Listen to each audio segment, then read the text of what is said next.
자, 안녕하세요. 재무설계 원론하고 제가 상속설계하고 은퇴설계 여러분들하고 같이 CFP 과정 진행할 최동진 교수고요. 여러분들 CFP는 이제 AFPK 과정을 거쳐서 오셨을 거잖아요. 그렇죠? 네, 그래서 AFPK에서 조금만 공부하면 CFP가 되겠다라고 생각하시는 분들도 있을 텐데 조금만이 아니고 조금 더 공부를 하셔야, 조금 더 많이 공부를 하셔야 된다. 전체적으로 내용이 뭐 크게 바뀌거나 그러신 부분은 아닌데 이제 계산 문제가 추가적으로 더 들어간다라는 부분. 그래서 CFP 공부하실 때 몇 가지 제가 팁을 드리면 어떤 부분으로 공부를 하시는 게 좋냐라고 하게 되면 일단 공부는 우선은 책이 두껍지 않아요. 되게 두꺼워요. 그렇죠? 하나하나 쌓이다 보면 이만큼의 A 과정의 한 3배 정도에 해당하는 책 두께가 나올 텐데 거기다 재무설계 사례집 있죠. 거기다 요약집 주죠. 또 문제집 주죠. 이러면 그냥 책만 해도 이만큼이잖아요. 그렇죠? 예. 이걸 단기간 내에 다 봐서 소화를 시켜서 점수를 내야 된다는 게 사실은 신의 영역에 도전하는 거거든요. 솔직히 보면 쉽지는 않은 부분인데 그래서 공부하실 때 우선 제 개인적으로 이렇게 하면 좋다라고 의견을 드리는 거니까 좋으면 따라 하셔도 되고요. 아니면은 자기 본인의 방법들이 있으시니까 일단 정독은 하지 마세요. 만약 제대로 공부하실 거면 정독은 피하시는 게 좋다. 공부하실 때. 왜냐하면 책을 처음부터 정독하겠다고 1권서부터 붙잡고서 읽기 시작하면요 하루도 못 버텨요. 예. 아마 작심삼일이 그래서 나오는 거거든요. 정독은 절대 정독하지 마시고 그 다음에 정독해서 일주일 만에 책 한 권 다 읽었다라고 쳐도 어차피 앞에 거 기억 안 나거든. 그러니까 정독하시지 말고 그냥 주마간산식으로 그냥 흘러가듯이 흐르듯이 보세요. 흐르듯이 쭉 책을 흐르듯이 이렇게 맥락만 이렇게 쭉 쳐다보면서 이렇게 보다 보면 이렇게 편안하게 읽다 보면 모르는 것들이 확확 나올 거예요. 중간에 그냥 동그라미 쳐놓고 가면 돼요. 거기서 찾지 말고 그냥 편안하게 동그라미 쳐놓고서 잘 이해가 안 간다. 신경 쓰지 마시고 그냥 쭉 흘러가면서 전체적으로 책이 어떻게 생겨먹었다라는 걸 먼저 파악하시는 게 중요해요. 그래서 전체적인 흐름을 파악하는 게 중요하고 그렇게 흐름을 파악한 다음엔 그리고 나서 이제 그럼 첫 번째는 그렇게 읽고 근데 여기서 이제 생각을 하셔야 될 게 어떤 것들은 이렇게 하면 안 되냐면 뭐 투자 과목이나 부동산 과목은 이렇게 하시면 안 되고 완전 공식으로만 가는 거니까 걔는 그냥 그건 공식을 외워야 되는 거고 나머지 과목들은 이런 형태로 하면 되고요. 그러니까 제가 맡은 과목들은 이런 형태로 하시면 돼요. 그 다음 두 번째 이게 이렇게 해서 한 번 봤잖아요. 그렇지? 이렇게 해서 한 번 보고 나면 그 다음에는 조금 천천히 이제는 읽으세요. 그 다음에 정독이 아니고 이것도 천천히 조금 천천히 그래서 천천히 읽으시다 보면 그러니까 슬로우로 읽으시다 보면 그러니까 뭐라고 얘기할까요? 요거는 천천히라는 부분보다는 약간 정독 약간 정독을 하는 느낌 요렇게 읽다 보면 무슨 느낌이 오냐면요 내가 이걸 읽었구나라는 느낌이 와요. 신기하죠? 정독을 하지 않았는데도 한번 다 읽고 나면요 무슨 느낌이 드냐면 느낌이 책 한 권 읽었다는 뿌듯함이 남거든요. 뿌듯함이 나요. 그 상태에서 두 번째 읽는 거잖아요. 느낌이 달라져요. 희한해. 사람이라는 게 그래요. 그래서 읽으면서 익숙한 것들이 나와요. 여기서 대충 읽었어도 막 이렇게 넘긴 게 아니기 때문에 익숙한 것들이 나오면서 자신감이 붙어요. 그러면서 여기서 약간 깊이가 들어가게 돼요. 약간 깊이 있게 읽을 때 이때 강의를 같이 들으시는 게 중요해요. 그러니까 처음부터 강의 듣지 마시고 쭉 책이 이런 거구나라고 살펴보시고 나서 그 다음에 이제 두 번째 강의를 들으면서 이제 정독을 하게 되면 그러면 신기하게도 대충 읽었었던 내용들이 떠올라요. 그게 사람이 그래요. 어차피 정독을 하고 읽어도요 안 떠오를 건 안 떠오르거든. 사람이 그래요. 그 다음에 강의를 듣고 그 다음에 강의를 들으면서 여기서 끝냈으면 그 다음 문제를 푸세요. 문제풀이. 자, 문제풀이를 하실 때도 요령이 있어요. 문제풀이 할 때 처음부터 해답 안 보고 문제 푼다고 생각하는 건 일절 버리세요. 그거는 만용이에요. 절대 그렇게 갖고 답 안 나오거든요. 그러면 내가 지금 현재 100문제 풀었을 때 약간 정독하고 강의만 듣고서 100문제 풀었을 때 정답 낼 수 있는 확률 높지 않아요. 절대. 합격할 수 있는 확률 절대 안 나옵니다. 어차피 똑같아요. 그러니까 그건 그렇게 하는 게 아니에요. 그냥 해답 보는 거예요. 내가 안 보고 풀 수 있는 문제가 몇 문제인가 이거 체크한다 의미 하나도 없어요. 왜? 걔가 시험에 나오는 건 아니기 때문에. 아무 의미 없고요. 걔는 시간 낭비예요. 문제 풀이할 때 해설을 철저하게 같이 보면서 문제 푸세요. 차라리 해설에 답이 뭐다라는 걸 확인하고서 문제 푸는 것도 요령일 수 있어요. 그래야지 맞고 틀리고 하는 걸 정확히 캐치해낼 수 있으니까 이게 여기서의 문제 풀이는 정독의 느낌이라고 보시면 돼요. 책을 한 번 더 본다라는 거지 진짜 문제 푼다라는 게 아니거든. 진짜 문제 풀면 다 틀릴 텐데. 예. 우리가 느낌이 문제 푼다라고 해서 문제집 갖다 놓고 문제 푼다라고 하면 진짜 문제 푸는 걸로 하는데 아니에요. 해답 어차피 답 틀려서 해답 보고 하는 건 그 문제 푼 게 아니거든. 그러니까 이게 제대로 된 교재를 문제와 더불어서 교재를 정독한다라는 그런 의미지.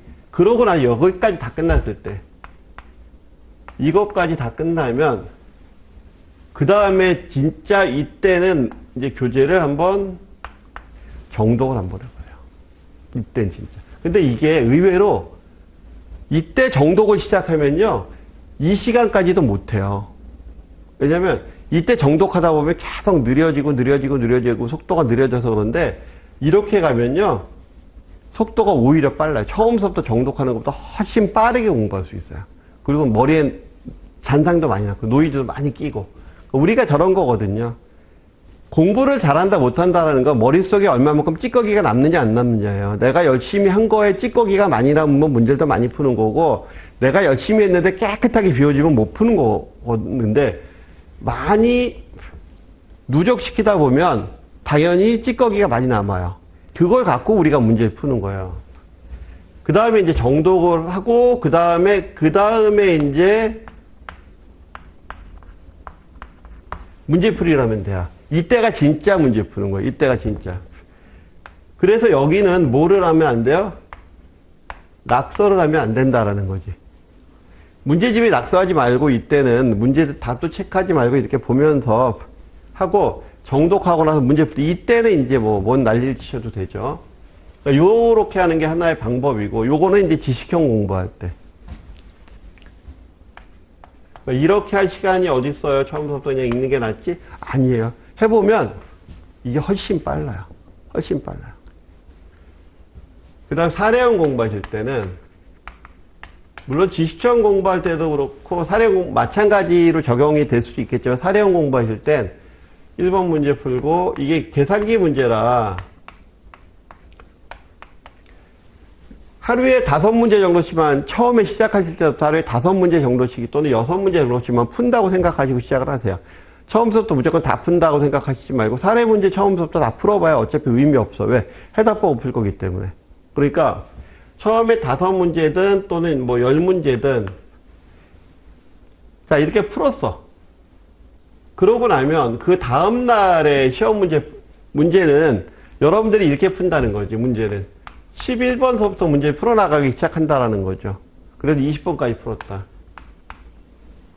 이거 안 푸는 게 나아요. 차라리 이렇게 풀 거면. 왜냐하면 사례 문제를 푼다라고 하게 되면 사례를 이렇게 풀었을 때 기본적으로 문제 풀고 다음 문제 풀었을 때 앞에 문제를 풀 수 있어야 되거든. 자, 20번 문제 푼 다음에 다시 돌아왔을 때 1번 문제 당연히 풀 수 있어야 돼. 왜? 풀었으니까. 그렇죠? 근데 못 풀어. 절대 못 풀어. 풀 수가 없어. 왜? 이때 답 안 나와서 해답 본 거기 때문에 어차피 못 푼 거예요. 어차피 안 돼. 그러니까 여기도 마찬가지로 문제 풀어보고 해답 보고 풀어요. 해답 보시고 풀고 그 다음 날짜에 이런 만용 부리지 마시고 그 다음 날짜에 1번서부터 다시 푸는 거예요. 근데 1번서부터 다시 푸는데 보면 어저께 한 번 했다고 또 답이 바로 낼 수 있는 문제들이 있어요. 그러면 그 문제는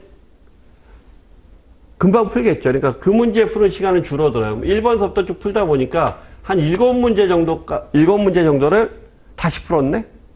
그러면 이제 여기다가 8번, 9번, 10번. 세 문제 정도만 더 여기다 얻는 거예요. 그러니까 11, 12, 13번 문제가 되겠지. 그리고 나서 그 다음날 똑같이 10문제를 갖다 놓고 푸는데 1번 문제 안 풀렸으면 1번 문제 다시 갖다 놓고 푸는 거예요. 그러면 벌써 1번 문제 3번씩이나 풀죠. 그렇죠? 그러다 보면 쭉 이렇게 하다 보면요. 이 처음에 1에서 10번까지 문제 중에서 한 4문제 정도가 1에서 10번까지 문제가 될 거예요. 그리고 나머지 6문제 정도는 새로운 문제가 되겠죠. 자, 생각해 보세요. 새로운 문제 6문제고 나머지 4문제가 시간 배정상 기존 문제면 기존 문제 푸는 속도는 훨씬 더 빨라졌겠지. 그치? 그리고 내가 배정한 시간은 1에서 10번까지 새로운 문제 푸는 10문제 푸는 시간이 배정이 되어 있는데 1에서 4번까지 이제 빨라졌을 거잖아요. 그리고 1에서 4번까지 빨라지다 보니까 나머지 6문제도 비슷한 패턴으로 가는 문제들이 많으니 더 줄었을 거란 말이에요, 시간이. 그래서 한 4문제 정도를, 4-5문제 정도를 추가로 풀 수 있는 시간적 여력이 확보가 돼요. 그러면 그 다음서부터는 다시 또 이런 패턴을 반복해서 가게 되면 어느 날 갑자기부턴가 나는 하루 동안에 20문제, 25문제, 30문제를 풀어도 그 시간은 얘하고 별 차이가 없다라는 거지. 처음에 푼 거하고. 익숙해지고 빨라지고 숙달이 되는 거죠. 이렇게 풀어줘야 돼요. 그렇게 안 하고 1번서부터 풀고 2번 풀고 그 다음 쭉 순차적으로 풀고 나서 다 풀고 났더니 과목 전체 돌리니까 한 달 됐어. 그랬더니 다시 첫 번째 과목 가서 1번 문제에서 푼다? 아무것도 생각 안 나. 아무것도 안 떠올라요. 그걸 다시 한 달 반복하고 다시 간다? 어차피 별 의미 없어요. 그러니까 과목별로 하나씩을 확실하게 보내버리되 누적시켜서 보내야 돼. 누적시켜서. 그러면 속도도 빨라지고 훨씬 더. 그러니까 얘하고 비슷한 개념이에요. 얘도 누적시켜서 속도를 줄이면서 속도도 빨라지게 하면서 그 성과를 올리는 그런 형태잖아요. 똑같이. 걔도 그런 형태로 가는 게 좋다. 자, 그러면 이제 공부는 하는 요령은 이런 요령이고요. 자, 이제 본격적으로 우리는 시작을 해보죠. 이게 오프라인 강의면, 온라인이 아니고 오프라인 강의면 공부하는 요령 같이 또 얘기해보고 뭐 이런 시간을 가질 텐데 그럴 수가 없으니 잠깐 짬을 내서 말씀을 드린 거고요. 자, 그 다음에 이제 한번 보죠. 재무설계 원론. 자, 재무설계 원론 쪽에 나오는 파트들 살펴보게 되면 A 과정하고 특별히 뭐 다를 거는 없어요. 다를 거는 없는데 거기에 화폐 시간 가치라는 개념이 있어요. 3페이지 가서 보시게 되면 2페이지, 3페이지 이게 좀 더 복잡해졌다라는 거. 왜냐면 재무계산기라는 걸 다루기 때문에. 여러분들 아마 이 과목 들어오시기 전 또는 지금 현재도 재무계산기 누르는 거 20몇 시간 정도 학습하고 계실 거예요. 그렇죠? 예, 그 재무계산기라는 게 들어왔다. 그 다음에 나머지는 오히려 더 간단해졌다라고 생각하실 수도 있어요. 자, 한번 보겠습니다. 9페이지 제1절 종합재무설계의 의미.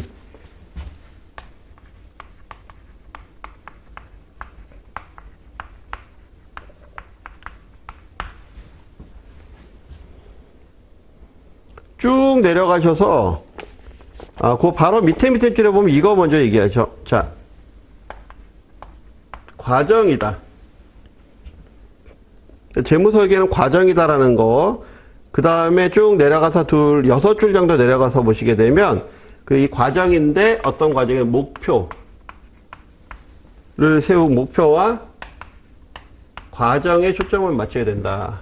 요게 핵심 포인트예요. 첫 번째 장에서는.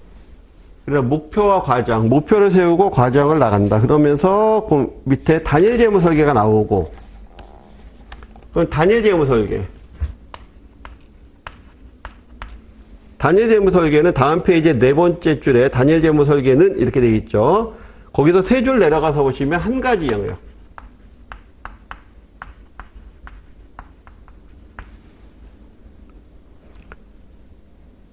자, 그 다음에 그 밑에 보면 복합재무설계라는 단어도 나와요. 그렇죠? 복합.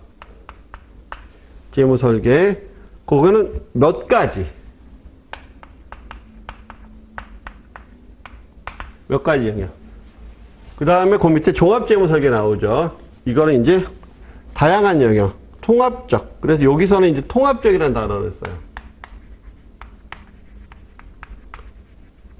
그래서 그 첫 번째 단락에 맨 밑에 줄에 보시게 되면 재무설계는 쭉 나오면서 6가지 영역에 대한 통합적. 그래서 6가지. 여러분들이 시험을 볼 때 지식형 문제 말고 사례형 문제를 볼 때는 사례형 단일 사례가 있고요. 복합 사례가 있고 종합 사례가 있어요. 그렇게 이제 사례형 문제를 볼 때 이런 식으로 이제 섞어서 나올 거다. 시험에서도. 그 다음에 종합재무설계 영역. 그럼 이제 우리는 쭉 이제 여기서 이제 종합재무설계에 대한 얘기를 할 거예요.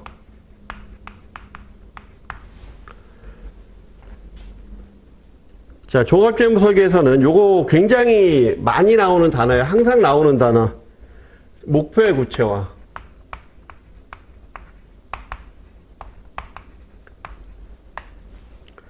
현금흐름 관리.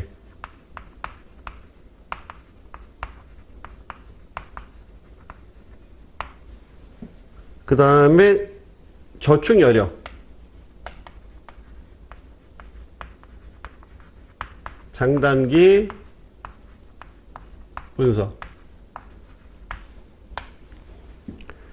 그 다음 통합적 자산운용.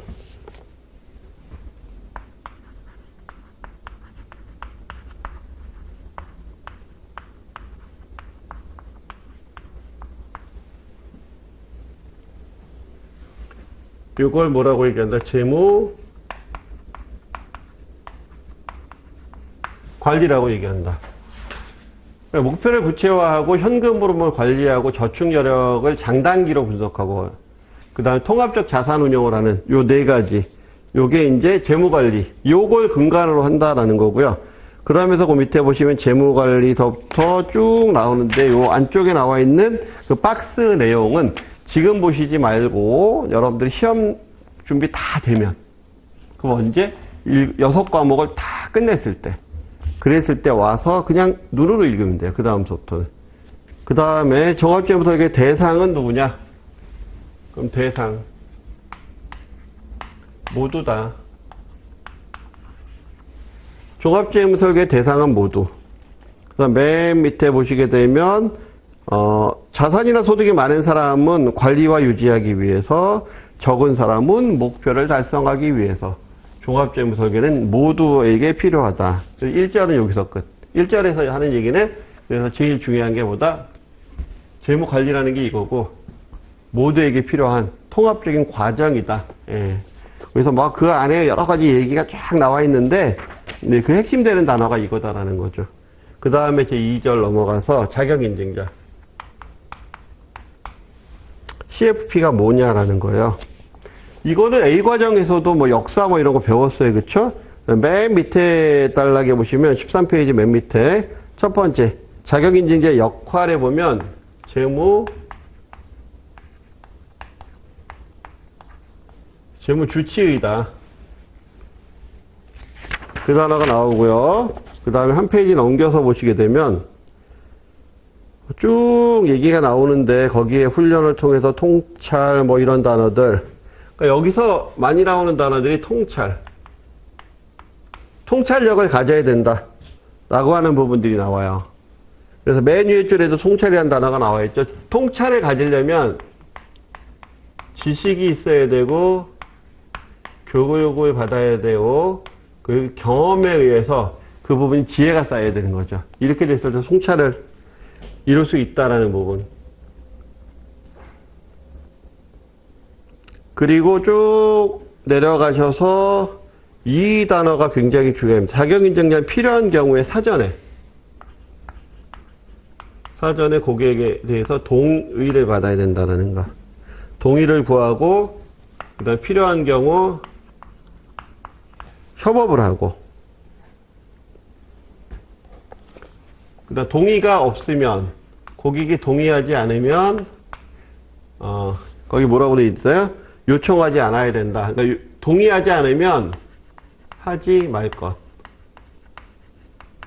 동의하지 않은 일은 하지 말 것. 정리해보면 이런 얘기가 돼요. 거기 위에 나와 있는 내용들이 그런 내용이고요. 그 다음에 CFP 자격 인증자 위상 변화. 이게 변화가 있었다. 이거는 뭐 CFP 자격 인증자뿐만이 아니고 금융산업 전체에 대한 변화라고 보면 되는데, 그게 과거 세대와 현재 세대에서 재무설계 전문가를 바라보는 시각이 달라진 부분도 있고요. 그래서 과거에는 회사 입장이었다면 지금은 고객 입장으로 이동. 그래서 회사를 맨 밑에 회사를 대리했다면 지금 고객 중심의 금융 주체이다. 그래서 회사 중심에서 고객 중심으로 변화가 이루어진다. 그래서 거기 보시게 되면 CF 자격인증 위상 변화에서 판매 대리, 서비스 다양화, 서비스 표준화 뭐 이렇게 쭉 나와 있는 게 있죠. 예, 그거는 한번 읽어봐 주시면 될 것 같고요. 그 다음에 자격인증자 역량.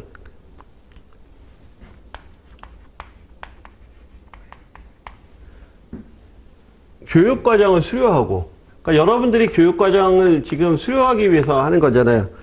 수료했을 때 시험을 볼 수 있는 자격을 주니까 그렇게 돼서 시험을 보고 이걸 합격을 하게 되면, 그리고 CFP 같은 경우에는 A과정하고 다르게 뭐가 필요해요? 실무 요건을 갖춰야 되는 거죠. 예, 그리고 이걸 다 갖추게 되면 뭘 해야 돼요? 서약을 해요. 그리고 이제 업무를 수행하는 거죠.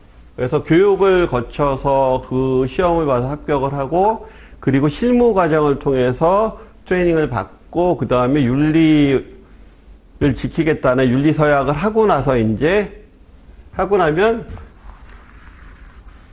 여러분들이 인증자가 되는 거죠. 그렇죠. AFPK 같은 경우에는 수료하고 시험 보고 서약하면 끝이죠. A 과정은 2단계를 거치는데 C 과정은 그만큼 중요하니까, 그렇죠.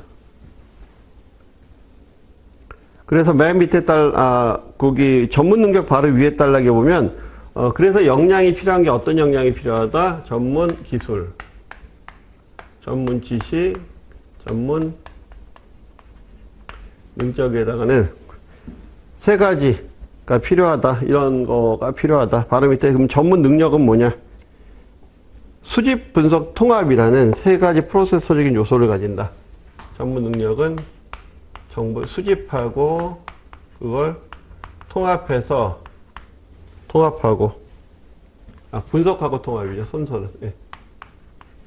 분석해서 그거를 통합적으로 작품을 만들어낼 수 있는 그런 능력이 필요하다는 거죠. 수집. 정량적, 정성적 정보를 모으고 확인하고 분석. 기회와 위기. 여기서 이제 제약이라고 표현했죠. 예, 제약.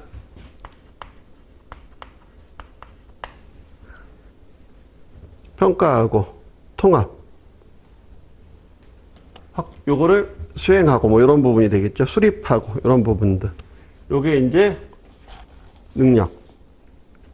그러니까 굉장히 원론적인 얘기를 하고 있는데 이런 것들이 또 시험에 나오잖아요. 그렇죠? 다음 중에서 CFP의 역량 중에 전문 지식만으로 묶인 것은, 전문 능력만으로 묶인 것은, 전문 기술만으로 묶인 것은 뭐 이렇게 나올 수도 있고, 다음 중 쭉 나열해 놓고 전문 기술에 해당하는 것만 고르시오라든가 뭐 이렇게 나올 수 있으니까.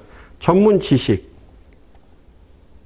전문 지식 같은 경우에는 거기 첫 번째 줄에 계속교육이나 전문 서적 뭐 이런 부분도 필요하다라는 거죠. 그래서 계속교육도 포함이 되고,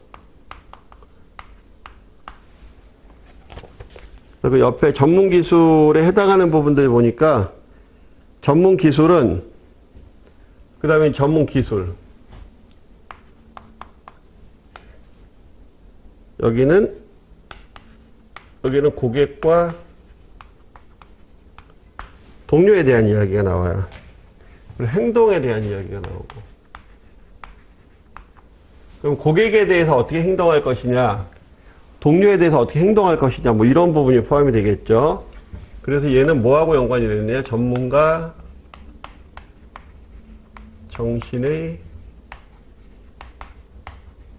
원칙과도 해당이 된다. 그래서 예를 들어서 이분이 뭐 전문가적으로 뭐 어떤 업무 수행함에 있어서 책임감 있게 뭘 수행했고 이러면 전문 기술에 해당하는 거죠. 그래서 여기에 보면 전문가적 책임, 그 다음에 업무 수행, 여기 해당하는 게 커뮤니케이션,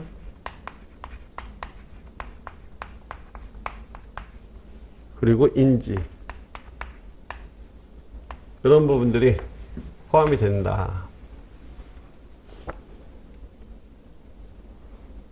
그 다음에 CF 자격인증자의 훈련. 그럼 훈련은 어떻게 되느냐?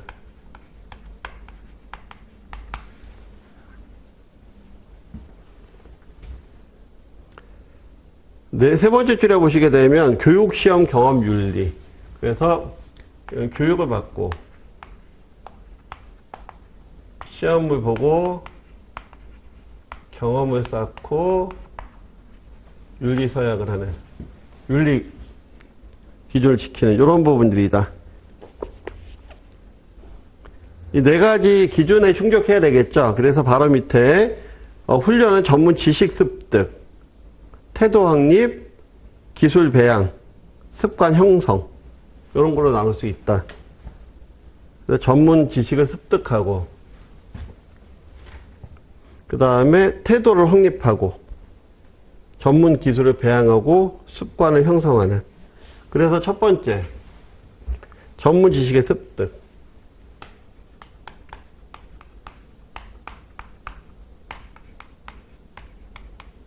전문 지식을 습득하는 것. 여기에는 통찰력.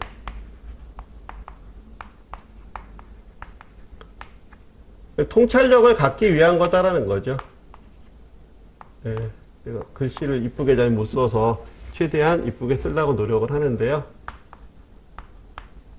뭐 여러분도 필기하시라고 하는 건 아니니까 이거는 쭉 지문 읽으면서 보시면 되는 거기 때문에 저는 여러분들이 이게 정리하시기 편하게 필요한 단어만 이렇게 적는 거니까 이걸 꼭 뭐 이것만 보고서 공부하실 생각하지 마시고요. 그 다음에 제가 미리 말씀 안 드렸구나. 제가 천천히 열심히 쓰는데 잘 못 써요, 글씨를. 그 부분은 좀 양해 좀 해주세요. 그래서 가다가 자꾸 지우고 그러는데, 예, 글씨 참 못 쓴다라고 생각하시면 되고, 그래도 나름대로는 쓰려고 노력을 하는 거고, 이렇게 쓰면서, 제가 쓰면서 여러분들이 한 번 더 익숙하게 익히는 거니까, 그런 의미지, 이걸 필기해 갖고서 이것만 공부하라는 의미는 아니에요. 그건 요약집 따로 드리잖아요, 그쵸? 전문 지식은 습득은 통찰력. 그래서 한 페이지 넘겨보시면 통찰력을 갖추기 위한 거다. 그래서 한 페이지 넘겨보시게 되면, 그래서 거기에 보시면 거시경제에 대한 이해, 세제를 포함한 금융, 부동산 정책, 화폐 시간가치, 이런 부분들이 이해가 돼야, 이런 지식을 갖고 있어야, 통찰력이라는 게, 통찰이라는 게 미루어 꿰뚫어봄이라는 거거든요. 알아야지 뭘 꿰뚫어보지. 모르면 꿰뚫어볼 게 없으니까. 그래서 첫 번째, 거시경제. 뒤쪽에 가면, 그래서 거시경제에 대한 아주 기본적인 이야기들을 해요. 그 다음 세제. 세제 부분이나, 아니 정책 부분. 부동산 정책이란 정책 부분.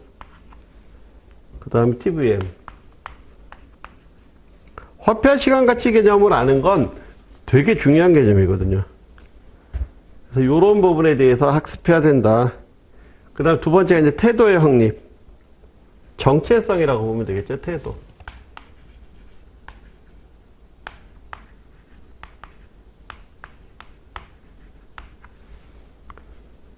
정체성을 확립하는 것. 이 정체성과 관련돼서는 윤리의식. 그렇죠? 그다음에 책임 있는 행동. 그리고 고객이익. 당연히 고객이익이 최우선이 되어야 되겠죠. 이런 부분들이 잘 안 된다라는 거죠, 기본적으로. 그 다음에 전문가. 주도적 행동.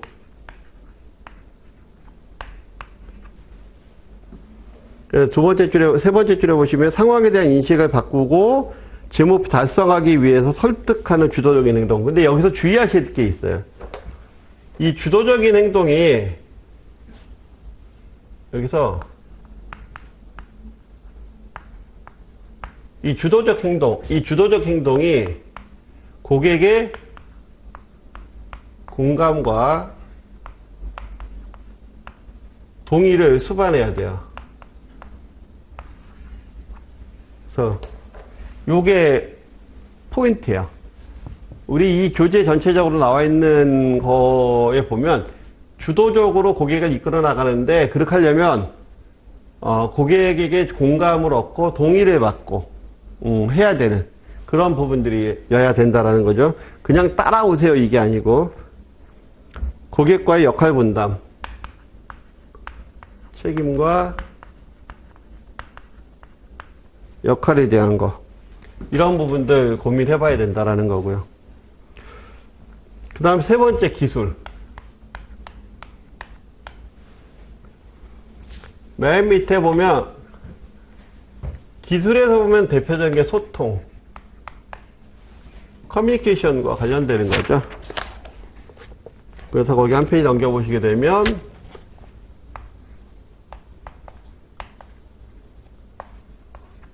그러니까 경청 얘기 나오면 전문 기술이에요. 커뮤니케이션, 경청. 그리고 두 번째 몰입. 나머지 부분들은 여러분들이 읽어보면 아실 수 있는 내용들이기 때문에 그리고 공감.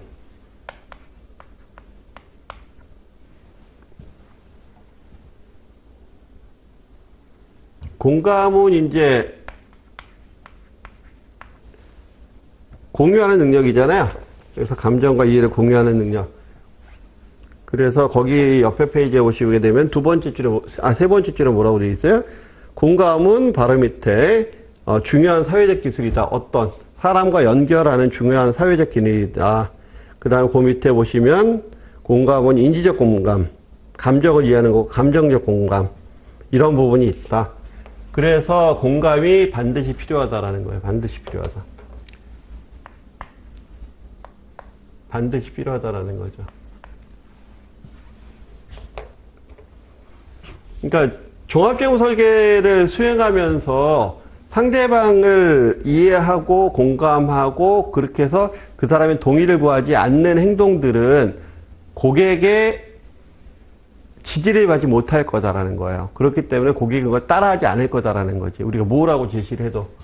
그래서 우리 교재는 전체적으로 이 단어에 대한 중요성을 상당히 얘기하죠. 요런 게 됐을 때 네 번째 신뢰가 형성이 되겠죠. 신뢰에 대한 형성.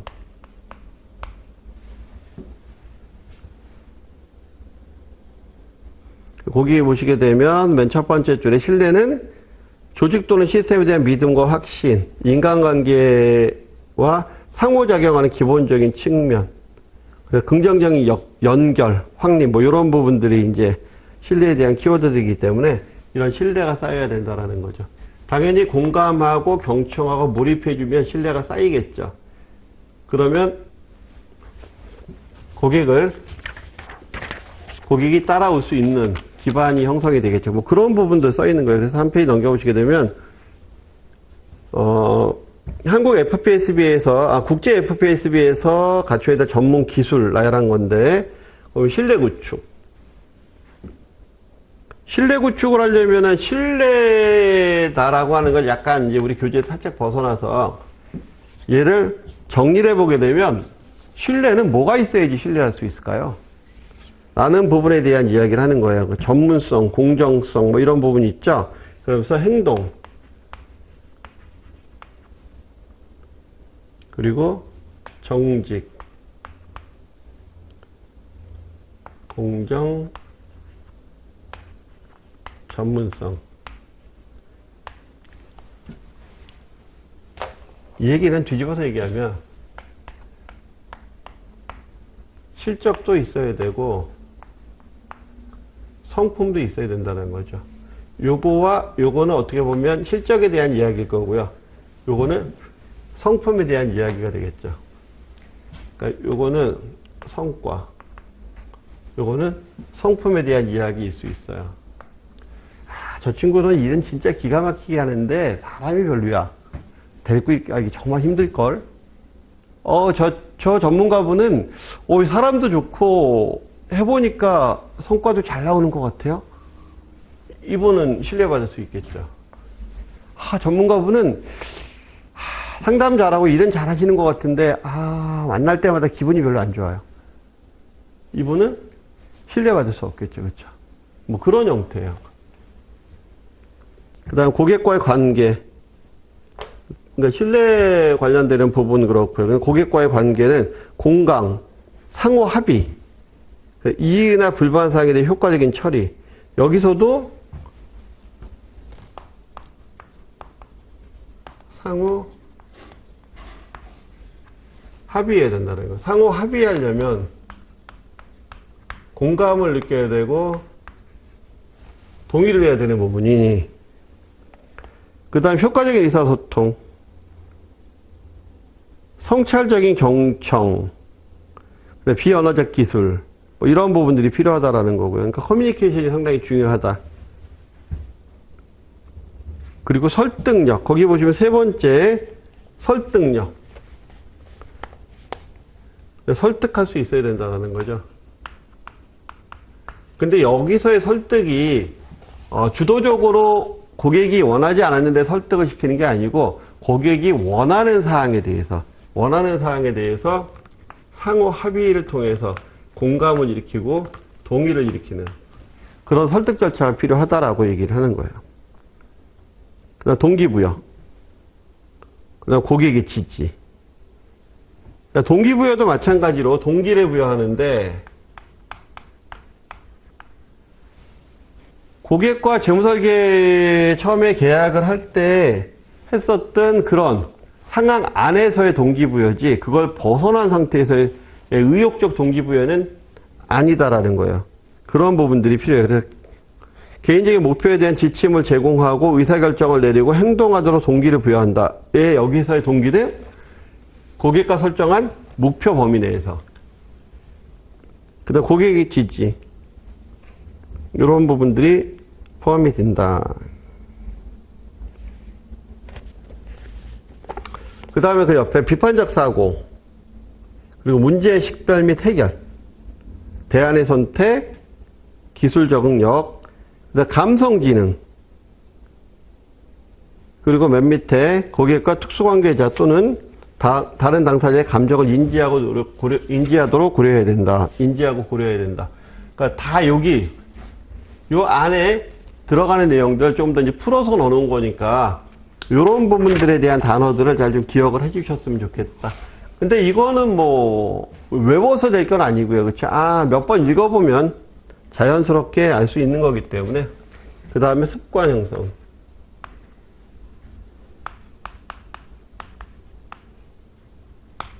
습관 형성.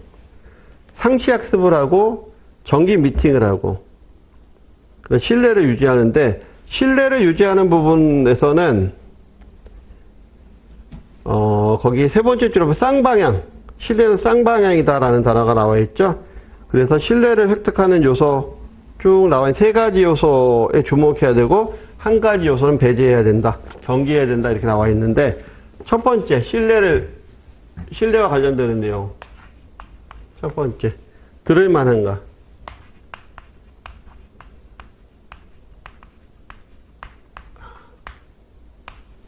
내용이 괜찮아? 뭐 이런 부분이죠. 그래서 믿음, 질을 의미한다. 의존할 만한가, 믿을 만한가. 즉 여기서 얘기하는 건 일관성, 전문성이 느껴지는가, 뭐 이런 부분들. 그 다음에 따를 만한가.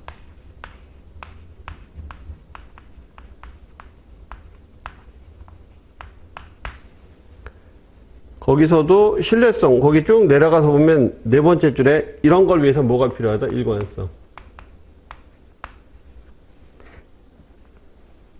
세 번째, 알고 있는가.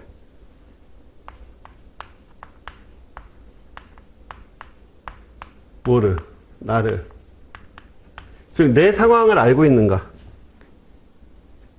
그래서 거기 보시면 친밀감, 뭐 이런 단어가 나오죠.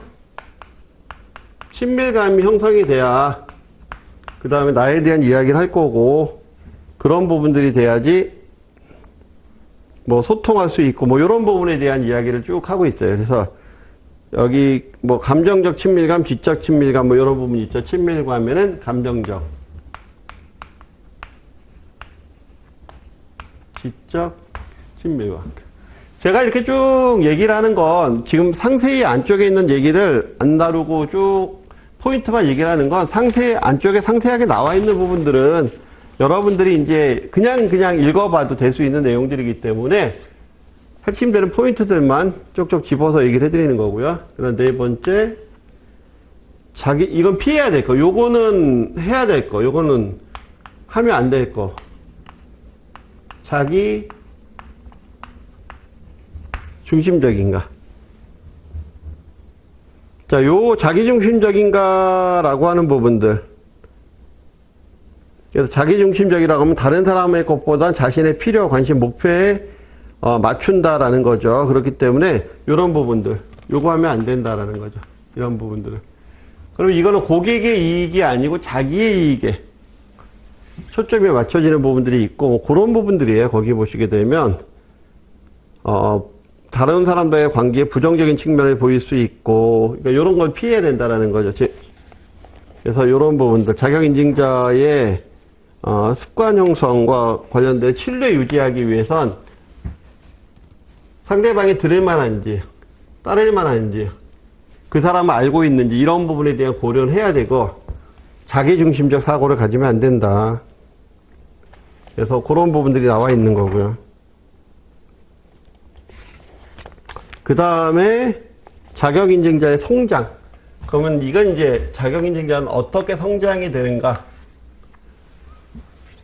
를 살펴보게 되면 세 번째 줄에 보면 이런 게 나와요. 개인들이 규칙과 원칙에 의존하는 단계에서 맥락적 경험, 그러니까 핵심이죠. 핵심적 경험을 옮겨가는, 핵심을 딱 파악하는 걸로 옮겨가는.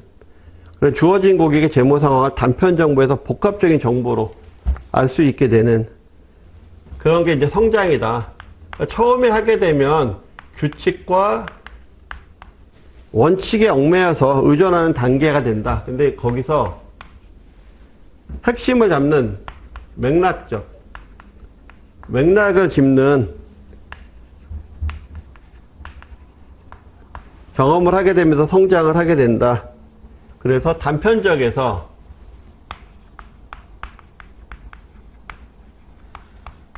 종합적인 파악을 하게 된다. 뭐 이런 거예요. 그래서 맨 밑에 달라고 보시면 가로 1번 초보자. 아무런 경험도 없고 인지할 수 있는, 아무런 경험이 없어도 인지할 수 있는 일련의 정보에 익숙한 것, 해지는 것. 그래서 정보의 맥락도 없고, 그 다음에 상황도 영향받지 않을 것이라고도 할 수 있다. 맥락에도 뭐 상황에도 어쨌든 규칙과 원칙을 따라갈 것이다. 뭐 이런 얘기예요. 그래서 그 다음 페이지 두 번째 줄에 보면 일정한 규칙이 주어지고 초보자는 이런 규칙에 일관되게 따르는 방법이 온다. 이거 따라서 간다라는 거죠. 초보자는. 첫 번째 초보자는, 그러니까 초보 재무 설계사는 규칙에 우선을 둔다라는 거죠. 그 다음에 숙련자.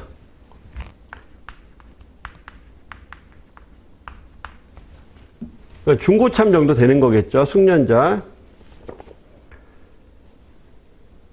충분한 규칙, 충분한 요소 두 번째 줄에 충분한 요소와 규칙들을 흡수하고 분석하고 그래서 차별화할 수 있다라는 거죠. 분석하고 차별화하는 부분들이 가능하다. 분석하고 차별화하는 부분들이 가능하다. 그렇긴 하지만 거기 쭉 밑에 내려가서 그럼에도 4줄 정도 내려가서 보시면 그럼에도 이러한 직관적인 상황 인식은 의사결정으로 확장되지는 않는다. 즉 결정에는 결정까지 이르지 않는다. 그래서 결정까지는 가지 못한다. 약간 우유부단한 행동을 한다라는 거예요. 그래서 확장되지 않는다. 숙련된 자격인증자는 자신이 식별한 목표와 중요하다고 판단된 정보에 대응하기 위해서 이전에 배운 분석 규칙으로 돌아가는 경향이 있다. 그래서 숙련자 같은 경우엔 이런 거 같은데 라고 하면서도 결정적인 순간엔 다시 일종의 결정장애가 있다라는 거죠. 그 다음 전문가. 두 번째, 그러니까 전문가 같은 경우엔 두 번째 줄에 경험에서 성공한 반응을 활용한다. 그다음 바로 밑에 직관적 대응.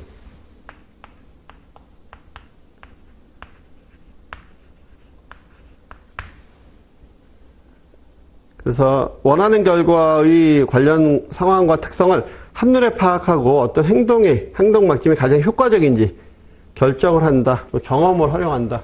즉 빠르게 결정하고 행동할 수 있다라는 거죠. 그런 부분들이 차이가 있다. 이런 부분들이 있고요. 그 다음에 이제 한 페이지 넘겨가서 보시게 되면 CFP 자격인증자의 활동과 보수 형태. CFP 자격인증자의 활동은 넘어가셔도 되고 보수 형태의 내용을 좀 보면 요것도 시험에 자주 나오는데 보수 형태.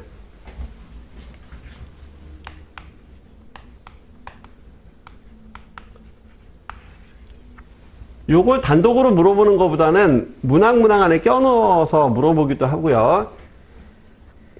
자, 보수 형태 보면 거기에 보시게 되면 두 번째 그 표 1-4 위에 있는 문구가 표 1-4에 정리가 되는 거니까 재무 설계에 대한 보수의 형태 P, 그 다음에 커미션, 샐러리 이렇게 급여냐 아니면은 그러니까 P라고 얘기하면 커미션이라고 얘기하면 P라고 얘기하면 이제 그 상담하거나 이렇게 하거나 어떤 솔루션을 제공하게 되면 그거에 대한 보수를 받는 거고요.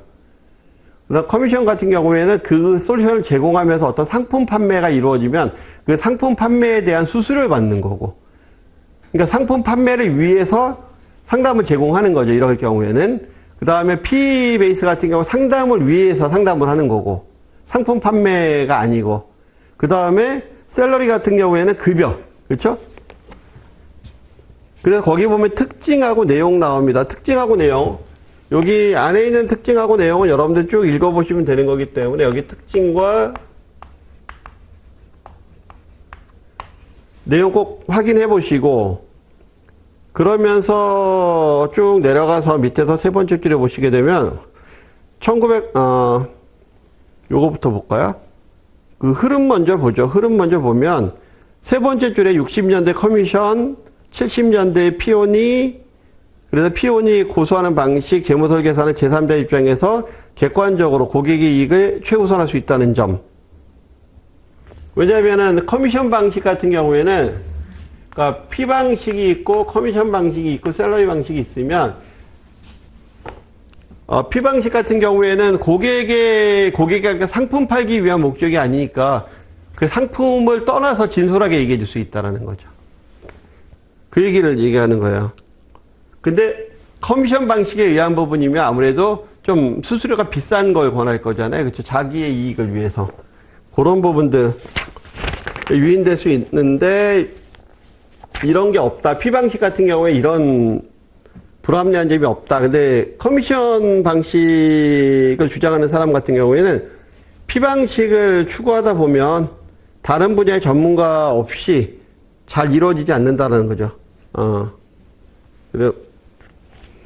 그래서 다른 전문가와 그러니까 본인 것만 생각한다라는 거예요. 그러다 보니까 아무래도 뭐 상품 전문가나 이런 사람들하고 같이 협업하거나 이런 부분들이 이제 부족할 수 있다, 뭐 이런 얘기를 하는 거죠. 그래서 P&E 보수 방식을 추구하다 보면 다른 전문가의 다른 분야의 전문가와 업이, 여기서 업은 이제 협자가 빠져 있는 것 같아요. 그렇죠? 협업이 잘 이루어지지 않는다. 그러나 현실적으로 가장 많이 선택하는 방법은 그러니까 요거 두 개 섞은 거. 요게 이제 두 개 섞은 게 가장 현실적으로 많은 방식이다. 그래서 자문해주고 상품 팔게 되면 보수받고, 그러면 자문도 더 잘해줄 수 있고 상품도 더 잘 팔 수 있는 그런 부분들. 그리고 그 밑에 보시게 되면 거기에 커미션이 결합된 방식, P-베이스라고도 한다, 뭐 이렇게 써있죠, 그렇죠? 그래서 그 밑에 보면 보수에 따른 특성 비교, 여기 좀 어려울 거예요. 이 파트가 다 거기서 그 말이 같고 그 말 같고 이렇게 써 있는데, 커미션 온이하고 P&E 커미션, 그러니까 P-베이스하고 그 다음 P&E 방식의 정보의 객관성, 전문성, 컨설팅, 사후관리, 고객 중심 관점, 요 부분을 잘 찾아내실 수 있어야 돼요. 요거는 제가 따로 설명을 드릴 수도 없고 그냥 그대로니까. 다만 이제 조금 아까 말씀드렸듯이 설명드릴 수 있는 건 요건 상품 위주. 요건 상품이나 그런 게 아니고 순수하게. 근데 이 순수하다라고 하는 게 단점도 있으니까 당연히.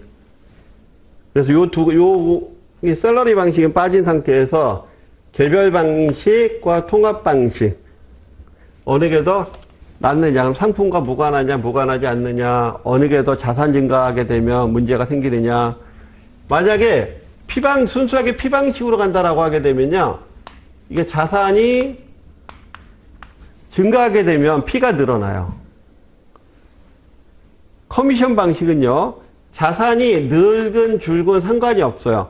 상품을 뭘 팔았느냐에 따라 수수료가 달라지는 거기 때문에.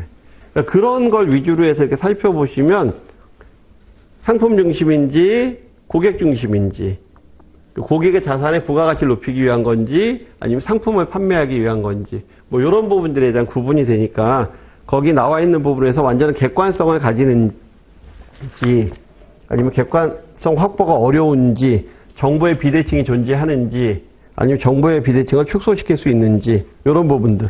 만약에 정보의 비대칭이다라고 하게 되면 요즘 그 문구 많이 나오니까 이거에 해당이 되겠죠. 정보의 비대칭 같은 경우에. 커미션 같은 경우에 상품을 판매하는데 상품은 누가 더 잘 알아요? 전문가가 더 잘 알잖아요. 그러니까 그 고객한테 제대로 된 설명을 안 하고 또는 고객이 잘 모르는 상태에서 가입할 수 있거든요. 그런 부분들 고려하셔서 그 박스에 있는 내용 좀 살펴보셨으면 좋겠어요. 그리고 그 옆에 페이지에 보시게 되면 이런 말이 나오죠. 커미션 위주였던 보수 방식이 그 밑에 P를 받는 사례가 더 많아지고 있다. 예, 시장은 이렇게 변하고 있다. 여기까지. 자, 요번 차시 1장 여기까지 마치고요. 다음 차시는 재무설계 이론적 배경 살펴보도록 하겠습니다. 수고하셨습니다.